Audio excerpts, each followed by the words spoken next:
Hey everybody, it's Barbara from Where's BabZ. Welcome back to the podcast. Today, Mark and I are on Sapphire Princess, going from LA to Buenos Aires, 35 nights, including cruising in the Antarctic.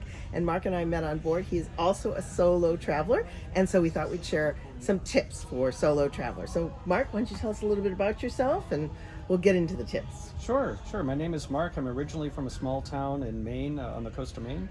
Currently have homes in Boston and Las Vegas. Haven't been there much the last few years because I've been traveling. So let's talk about solo cruising. What's a tip that you have for our viewers about the best way to find solo rates cruising? Sure. I use a website where it's easy to aggregate all of the different fares from the different cruise lines. My favorite is Vacations to Go.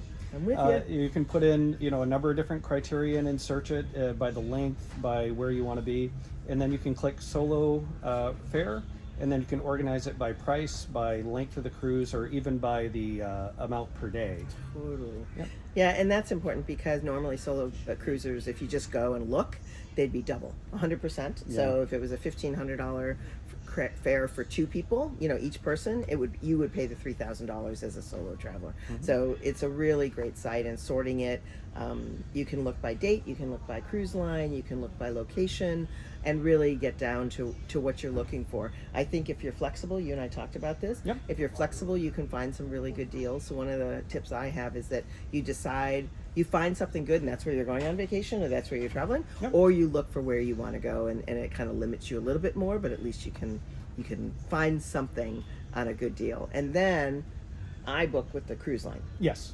Do you book with Vacations to Go, or do you go? I rarely book Yeah, with Vacations to Go. yeah. Yep. Yeah, so you find what you're looking for. All right, so how about getting to the cruise or traveling in general just to get to a location? Yep. What's your tip there? So again, generally when you're traveling solo and you're retired, then you have a lot of flexibility. So the more Time. flexibility you give yourself, the more likely you're to get a good deal. That's right. And so I use a number of different travel search websites. The ones that some people may not be so familiar with, I'll use the Kiwi app. Yep.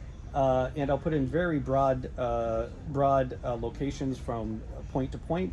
For instance, if you're going to Asia, I just came back from Asia, I could type in I'm going from China to the United States, put in a period of dates. As opposed to saying I'm going from Tokyo or Beijing to San Francisco. Yes. So that way you get more options. Yes. Go ahead. Yes. Yep. And the other thing is it'll give some very creative routing where it'll combine, say, a discount fare that'll bring you to, say, Kuala Lumpur, and then you may have an overnight and continue to the United States. And you can save a lot of money that way and also see some interesting places. No, absolutely. And I think that is the carpe diem of solo traveling.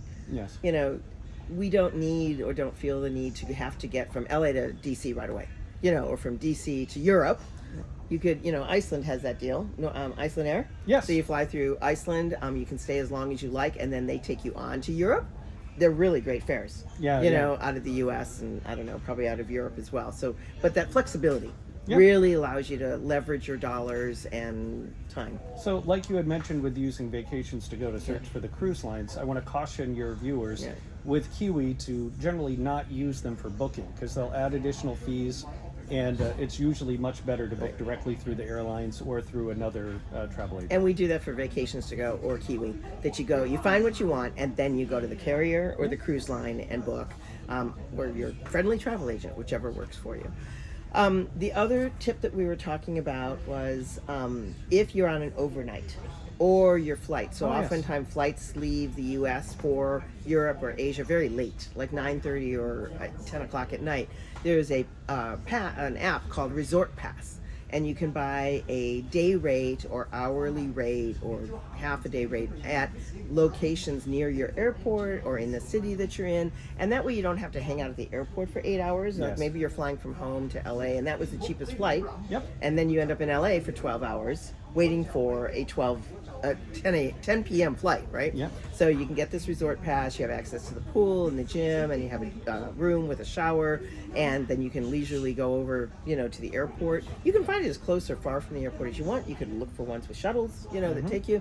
But at least, I do not prefer just, even with a lounge pass, 10 hours in a lounge is a long time. I agree with you, Barbara. Yeah.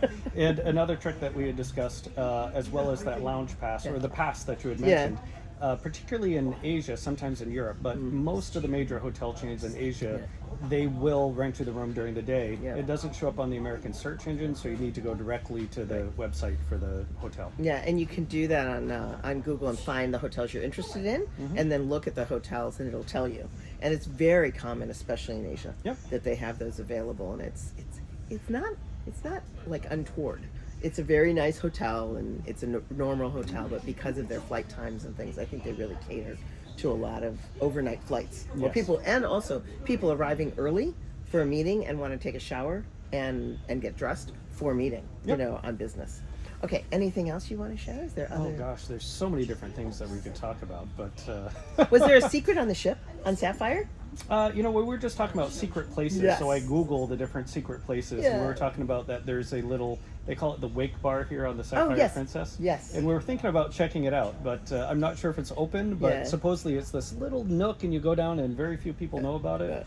And it could be a good place to sit, or if they're serving drinks, a good place to have a drink with somebody you want to get to know. I think there is a bar down there. The Wake Bar on Majestic was my favorite place for a breakfast. It was, but it wasn't a secret. It was off the back of the ship, and there was a bar there, and the juice bar was there, and right off the Lido. And so you would just get your breakfast, and I would just sit there and just watch the ocean go by. Oh, very nice. I feel like, you know, Mark, we should at least show them our view. Oh yes, so we are sitting in the Skywalker Lounge nightclub. Excuse me, the nightclub. So let's see if this will work, people.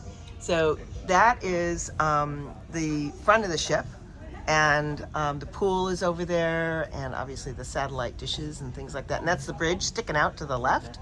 But sitting up here also is a beautiful place to hang out. And you can kind of see the Sapphire, the Princess logo and name on the side of the ship. So we're on deck 15, I think. I think it might be higher, but we're up there. Yeah, it's up there for sure. But thank you, Mark, for being with us. Anytime. Viewers, we'll be doing more of these. We've got 35 days ahead of us, or 30 days left, whatever it is. Real well. Yes, and so there'll be more videos live and recorded for you to listen to. Thanks again.